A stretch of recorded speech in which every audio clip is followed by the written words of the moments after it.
બળદેવ સોલંકી સામાજિક અગ્રણી વર્તેજ ભાવનગર।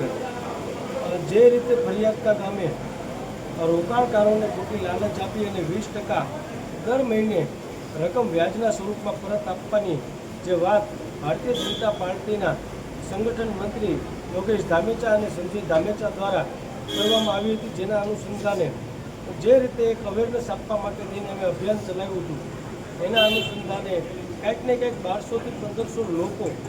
આ સ્કેન્ડલની અંદર ભોગ બનનારા લોકો બન્યા છે। કંઈક ને કંઈક 100 થી 125 લોકો આમાં મુખ્ય એજન્ટો છે કે જે સંજયના માટે અને યોગેશ ધામેચા માટે કામ કરતા હતા અને લોકોને પોતાને ફોસલાવી, લલચાવી અને રોકાણ કરવા માટે પ્રેરિત કરતા હતા। આ તમામ લોકોનું આપણે હવે આવનારા દિવસોમાં એટલું જોવાનું રહ્યું કે મૃદુ અને મક્કમ સરકારના જે નાયબ મુખ્યમંત્રી જે હર્ષ સંઘવી સાહેબ જે કહે છે કે કોઈ પણ ડિજિટલ સ્કેમ હોય તો કોઈ ચમરબંધીને અમે છોડશું નહીં, તો આ તો હેન્ડ ટુ હેન્ડ 2-2.5 મહિના પહેલાં કંઈક આપણા જ મંત્રી જીતુભાઈ વાઘાણીના કહેવા પ્રમાણે